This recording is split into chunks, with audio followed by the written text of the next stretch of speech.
नमस्कार, आप देख रहे हैं सी न्यूज़ भारत। मैं हूं आपके साथ ज्योति श्रीवास्तव। बड़ी खबर उत्तर प्रदेश की राजधानी लखनऊ के धरना स्थल इको गार्डन से है, जहां उत्तर प्रदेशीय विद्यालय निरीक्षक संघ के तत्वाधान में भारी संख्या में प्रदेश के विद्यालय निरीक्षकों ने 13 सूत्री मांग को लेकर एक दिवसीय सांकेतिक धरना प्रदर्शन किया। खंड शिक्षा अधिकारी संवर्ग की वेतन विसंगति एवं सेवा संबंधी प्रकरणों में शासन तथा विभाग द्वारा जानबूझकर विलंब करने तथा खंड शिक्षा अधिकारियों के विरुद्ध उत्पीड़नात्मक कार्यवाही के विरोध में सांकेतिक धरना प्रदर्शन कर विद्यालय निरीक्षकों ने आने वाले समय में एक बड़े आंदोलन किए जाने का संकेत दिया है। आइए देखते हैं हमारे संवाददाता उमेश विश्वकर्मा की ये खास रिपोर्ट।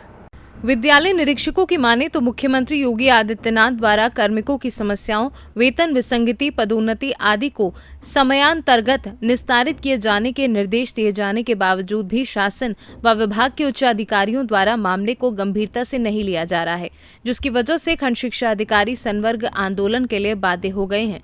बता दें कि खंड शिक्षा अधिकारी संवर्ग की 1 जनवरी वर्ष 1996 से चली आ रही वेतन विसंगति का निवारण उच्च न्यायालय के आदेश के पश्चात भी अब तक नहीं किया गया है। इसी के साथ लोक सेवा आयोग से चयनित वर्ष 1988 एवं 1995 के खंड शिक्षा अधिकारियों की अब तक कोई पदोन्नति नहीं की गई है। एक ही पद पर 32 वर्ष से अधिक की सेवा पूरी कर खंड शिक्षा अधिकारी सेवानिवृत्त को बाध्य हो रहे हैं। आरोप है कि खंड शिक्षा अधिकारियों की शिक्षा निदेशालय स्तर पर वर्षों से लंबित एसीपी प्रकरणों का जानबूझकर निस्तारण नहीं किया जा रहा है। विद्यालय निरीक्षकों ने कहा कि सर्वोच्च न्यायालय सरकार की SLP 8 दिसंबर वर्ष 2010 को खारिज होने के पश्चात पुनः इसी प्रकरण में वर्ष 2023 में सर्वोच्च न्यायालय में राज्य सरकार की अपील हठधर्मिता एवं शासकीय धन का दुरुपयोग है। इसी क्रम में खंड शिक्षा अधिकारियों की मान्यता पोर्टल पर ID एवं लॉगिन अभी तक नहीं बनाई गई है। निजी मोबाइल ऐप पर त्रुटिपूर्ण ऐप पर अपुष्ट प्राप्त अथवा अप्राप्त सूचनाओं के संदर्भ में संबंधित खंड शिक्षा अधिकारी का पक्ष जाने बिना शिक्षा निदेशक बेसिक द्वारा अविधिक रूप से विद्यालयों की मान्यता पर 119 खंड शिक्षा अधिकारियों विशेष प्रतिकूल प्रविष्टि 2022 में दे दी गई है, जो निरस्त किए जाने से बजाय अब यथावत है। इसी तरह शोषण व उत्पीड़न के अन्य कई मामलों सहित विद्यालय निरीक्षकों ने शासन पर सौतेला व्यवहार किए जाने का आरोप लगाया है। मैं प्रमेंद्र शुक्ला, उत्तर प्रदेशी विद्यालय निरीक्षक संघ का प्रदेश अध्यक्ष। आज हम लोग धरने पर बैठे हैं। प्रदेश भर के खंड शिक्षा अधिकारी आज यहाँ इकट्ठा हुए हैं। हमें धरने के लिए विवश किया गया। आप सबको पता है कि सरकार का सबसे प्रमुख स्तंभ न्यायपालिका भी है। देश का जो सबसे बड़ा मुद्दा था अयोध्या विवाद, उस पर भी सरकार प्रतिपक्ष सब कहते थे कि सुप्रीम कोर्ट का जो निर्णय होगा मान्य होगा, लेकिन हमारी वेतन विसंगति निवारण के मामले में जब सुप्रीम कोर्ट का 2010 में फैसला आ गया, आज तक सरकार उसका एग्जीक्यूशन नहीं कर रही है। वो तब जब तत्कालीन सेक्रेटरी 2011 में इसको अनुमोदन देकर वित्त को भेज चुके हैं। आखिर किस तरह से अपनी बात सुनाई जाए?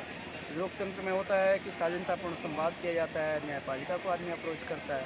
हम न्यायपालिका में भी गए, हाई कोर्ट से जीते 2002 में, सुप्रीम कोर्ट में गवर्नमेंट हार गई 2010 में। आज भी उस मुद्दे को लेकर के हम बार बार अनुरोध करते हैं। सरकार हठधर्मिता अपना रही है।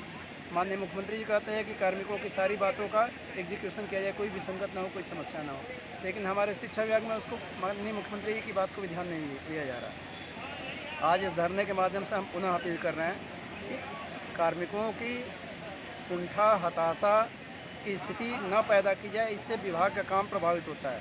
शिक्षा विभाग की सारी नीतियों का एग्जीक्यूशन खंड शिक्षा अधिकारी करते हैं। उनको हताश करके आप नीति को सफल नहीं कर सकते। और जब माननीय सुप्रीम कोर्ट ने कह दिया है, जो निर्णय कर दिया, आपके SLP खारिज कर दिया है, तो हाई कोर्ट के 2002 का आदेश क्रियान्वित करिए।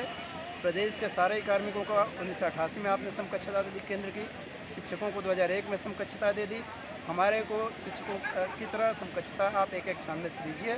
माननीय हाई कोर्ट के निर्णय का सम्मान करिए। आज की स्थिति में पदोन्नत 1988 से हमारे संवर्ग की लटकी पड़ी है।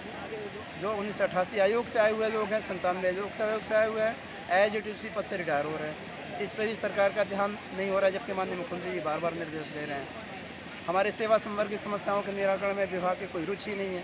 केवल यूज करना है, केवल इस संवर्ग की क्षमताओं का उपयोग करना है, उसे दोषी भी बनाना है।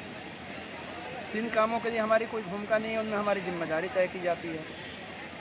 फिलहाल अब अगला कदम क्या होगा आप लोग की, जबकि एक लंबे समय से आप लोग अपनी समस्याओं को लेकर अपनी आवाज़ उठा रहे हैं? मैं आपको बताना चाहूँगा कि ऐसी स्थिति 2009 में थी। हम लोग 63 दिन विधानसभा के सामने धरने में बैठे थे, लोकभवन जहाँ आज बना हुआ। हम नहीं चाहते कि हमारे समय का सरकार के कार्य की जगह किसी अन्य धरने आंदोलन के कार्यक्रम में उपयोग हो। इससे सरकार से विनम्रतापूर्वक अनुरोध करते हैं, अपर मुख्य सचिव बेसिक शिक्षा से बार बार अनुरोध करते हैं कि माननीय उच्च न्यायालय के आदेश का सम्मान करें। सुप्रीम कोर्ट में आपकी SLP खारिज हो गई है, फिर सुप्रीम कोर्ट आप जा रहे हैं, केवल सरकारी धनराशि का दुरुपयोग कर रहे हैं। यदि आप उसके अनुसार नहीं करेंगे तो हम आंदोलन के लिए विवश हैं। आज कार्यकारिणी और प्रदेश के समस्त सदस्यों ने निर्णय लिया है कि यदि 1 महीने के अंदर हमारे न्यायोचित मांगों का समाधान नहीं होता, हमारी वेतन विसंगति निराकृत नहीं होती है, तो हम लंबे आंदोलन के लिए फिर विवश होंगे, जिसकी संपूर्ण जिम्मेदारी अपर मुख्य सचिव बेसिक शिक्षा उत्तर प्रदेश शासन एवं शेष उच्चाधिकारियों की होगी। जी, ये निरीक्षक संवर्ग जो है आज धरने पर आया हुआ है। इसका मुख्य कारण ये है कि सुप्रीम कोर्ट के निर्णय के बावजूद भी सरकार हमें वेतनमान नहीं दे रही है। हमें 5वां वेतनमान, 6वां वेतनमान नहीं दे रही है। 2002 से लगातार न्यायिक लड़ाई लड़ रहे हैं हम लोग। 2010 में फाइनल डिसीजन हो गया सुप्रीम कोर्ट का, फिर भी वेतनमान नहीं दिया गया। रिजवी कमेटी के रिपोर्ट के बाद भी वेतनमान नहीं दिया गया।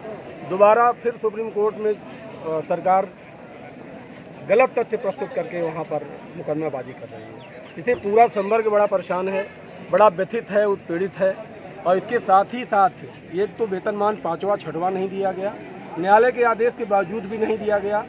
सरकार की हरधर्मिता हो रही है, ज़बरदस्ती सरकारी धन का दुरुपयोग किया जा रहा है और समय की बर्बादी हो रही है, जिससे खंड शिक्षा अधिकारी जो बेसिक शिक्षा में इसका बहुत बड़ा रोल है, भूमिका है, वो अपना काम सहजता से नहीं कर पा रहा है। और इसके बावजूद वेतन के साथ न देने के साथ तरह तरह की उत्पीड़न उनका किया जा रहा है। अखबार में उनके प्रति विद्वेषपूर्ण टिप्पणी की जाती है। तमाम इस तरह की बातें हैं और कोई संसाधन अभी भी ब्लॉकों में काम करने के लिए नहीं मिला। MIS कोऑर्डिनेटर की नियुक्ति की बात हुई थी, लेकिन अभी शायद 75 जिलों में 10 जिलों में नियुक्ति हुई, जबकि ये घोषणा 3 साल पहले हुई थी। आज सारा काम पोर्टल पे हो रहा है, सारा काम फीडिंग से हो रहा है, तो वहाँ कोई फीडिंग का स्टाफ नहीं है, क्योंकि MIS इसीलिए संकल्पना की गई थी कि MIS कोऑर्डिनेटर की नियुक्ति की जाएगी। लेकिन 3 साल हो गए घोषणा के, अभी सारे ब्लॉकों में MIS कोऑर्डिनेटर की नियुक्ति नहीं हुई। इसके साथ तमाम काम है, इतना पोर्टल है, जितना हर चीज़ पोर्टल पे हो रहा है। अध्यापक दिन भर DBT का वो काम कर रहा है, तो इससे क्या हुआ, वो पठन पाठन से विरत है। ARP बनाए गए हैं, 4500 शिक्षक सड़कों पे घूम रहे हैं विद्यालय निरीक्षण के नाम पर, जबकि अभी भी विद्यालय तमाम सिंगल और बंद पड़े हैं। और RT एक्ट के अनुसार विद्यालय सभी अध्यापकों को स्कूल में होना चाहिए, उनसे निरीक्षण करवाया जा रहा है, जो कि ये असंवैधानिक है, RT एक्ट के विपरीत है। यदि निरीक्षण कराना है या फीडबैक लेना है, इसके लिए आउटसोर्सिंग से व्यक्ति रखे जा सकते हैं, लोगों को रोजगार भी मिलेगा। लेकिन जो परमानेंट टीचर है, जिनको 20 साल का पढ़ाने का अनुभव है, जिन्होंने तमाम ट्रेनिंग की, तमाम प्रशिक्षण लिए, तमाम सरकारी धन उन पर व्यय हुआ है, उनका लाभ विद्यालयों को नहीं मिल रहा है, क्योंकि अपने विद्यालयों में नहीं है। वो पूरे ब्लॉक में भ्रमण करते हैं, तो भ्रमण रहने से शिक्षण व्यवस्था प्रभावित हो रही है। तो मेरा कहने का मतलब है कि इस तरह से जो भी व्यवस्थाएं तो बहुत होती हैं, लेकिन उनका इम्प्लीमेंटेशन ठीक से नहीं हो रहा है। और खंड शिक्षा अधिकारियों में अभी इनकी ACP है, ACP मिलती है, प्रमोशन तो मिला ही नहीं। 32 साल पे लोग रिटायर हो गए। किसी को एक ऐसा पद है जिनको कभी प्रमोशन नहीं मिलता, वो इसी पद पे रिटायर हो जाते हैं। और दूसरी चीज़ ACP दी जाती थी कि फाइनेंशियल प्रमोशन दिया जाएगा हर 10 साल पे, वो भी नहीं दिया जा रहा है। उसमें ये कहा जा रहा है कि जो अधिकारी रहे उनसे CR लिखवाइए। CR लिखने का दायित्व तो अधिकारी का है, उन्होंने नहीं लिखा, जबकि उच्च अधिकारियों का प्रमाण पत्र के आधार पर ACP दे दी जाती है। PS क्लास 1 अधिकारियों को प्रमोशन दे दिया गया केवल प्रमाण पत्र के आधार पर, लेकिन BO के लिए कहा जा रहा है कि जो BA से रहा उससे जाके CR लिखवाइए। तो इससे ACP की प्रक्रिया लंबित है। निदेशालय में ACP भी नहीं मिल रही है, जो बहुत सहजता से मिल जाना चाहिए। 119 खंड शिक्षा अधिकारियों को ज़बरदस्ती प्रतिकूल प्रविष्टि दी गई। ये कहा गया कि आपके मोबाइल पे मान्यता गया था, पोर्टल पे आपने नहीं देखा, क्योंकि खंड शिक्षा अधिकारियों को मोबाइल उनके व्यक्तिगत मोबाइल हैं, सरकार द्वारा अभी कोई मोबाइल नहीं दिया गया है। तो जब तक आप हमको टैबलेट या मोबाइल नहीं दे दे, तब तक हमको आप मोबाइल पे बाध्य नहीं कर सकते काम करने के लिए, या उतने सीरियस से नहीं देखा जाता। भाई वो घरेलू मोबाइल है ना, उसमें तमाम सूचनाएं आती हैं, लोग नहीं देखते, मिस कर जाता है। तो अगर ये करना है तो आप हमको मोबाइल दीजिए। मोबाइल भी नहीं है, तमाम जो है ब्लॉकों में गाड़ियाँ भी नहीं हैं, जबकि 40 निरीक्षण को करना है। अभी तक गाड़ियों के टेंडर भी नहीं हुए हैं, लेकिन दबाव बनाया जाता है कि नहीं आप ये काम नहीं कर रहे हैं। मतलब कोई भी काम होता है सब में दोषी खंड शिक्षा अधिकारी को बता दिया जाता है कि आप ये काम नहीं कर रहे हैं। फिलहाल माननीय न्यायालय के आदेशों का अनुपालन नहीं हो रहा है और आप लोग एक लंबे समय से अपनी आवाज़ उठाते रहे हैं। दोषी किसे मानते हैं? दोषी तो मैं ये देख रहा हूँ कि जो हमारे उच्चाधिकारी हैं, शासन है, शासन की अभिरुचि नहीं है। ये समस्याएं दूर करने में शासन रुचि नहीं ले रहा है। शासन की रुचि न लेने से भाई जो संवर्ग आक्रोशित है, दलित है, जिसको 32 साल से प्रमोशन नहीं मिलेगा, एसीपी का लाभ नहीं मिलेगा, आए दिन वेतन काट दिया जाएगा। अब जैसे कायाकल्प है, कायाकल्प का पैसा ग्राम प्रधानों के पास जाता है, उनको कराना है जो सेक्रेटरी को, लेकिन अगर कायाकल्प नहीं हुआ तो उसमें बीओ का वेतन रुकता है। भाई फंड आपके पास है तो हम कैसे काम करवा लेंगे? ग्राम प्रधान नहीं चाहता काम करवाना स्कूल में, वो कहीं और काम करवाना चाहता है, लेकिन उसमें दंडित बीओ किया जाता है। और सबसे बड़ी बात दिक्कत ये हो रही है कि जो हमारे अधीनस्थ हैं, अधीनस्थ का फीडबैक लेकर के, अधीनस्थ से फीडबैक लिया जाता है, उस पर लेकर कार्रवाई हो रही है। भाई अधीनस्थ हमारे पक्ष में नहीं रहेगा ना। आप जैसे इलाका पुलिस है, दरोगा जी हैं, उनका अच्छे कामों का फीडबैक मुलजिम से लिया जाएगा तो अच्छा फीडबैक तो नहीं मिलेगा, कभी भी नहीं मिलेगा। उस पर आप कार्रवाई का आधार बना लेंगे।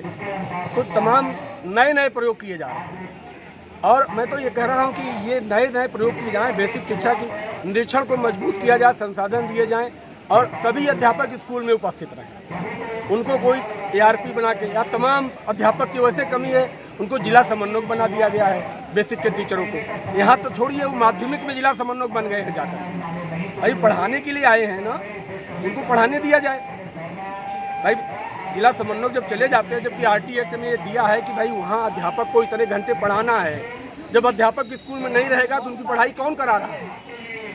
फिलहाल आज आंदोलन का आगाज एक बार फिर आप लोगों ने किया है और ये किस मोड़ तक जाएगा? ये अभी तो ये सांकेतिक धरना है। हमने सरकार से अनुरोध किया है और हर माध्यम से, मीडिया के माध्यम से स्वयं ज्ञापन देकर पूरे 75 जिलों के खंड शिक्षा अधिकारियों ने ज्ञापन दिया है माननीय अपर मुख्य सचिव को। उनको ज्ञापन भेजा गया है और ये हम आशा करते हैं कि वो कुछ इस पर कार्रवाई करेंगे जो हमारी मांगे हैं। यदि नहीं की जाएगी तो फिर हम अनिश्चितकालीन धरने के लिए बाध्य होंगे, इसकी घोषणा करेंगे। फिलहाल के लिए इस खास खबर में बस इतना ही। देश दुनिया की तमाम खबरों को जानने के लिए आप देखते रहिए सी न्यूज़ भारत।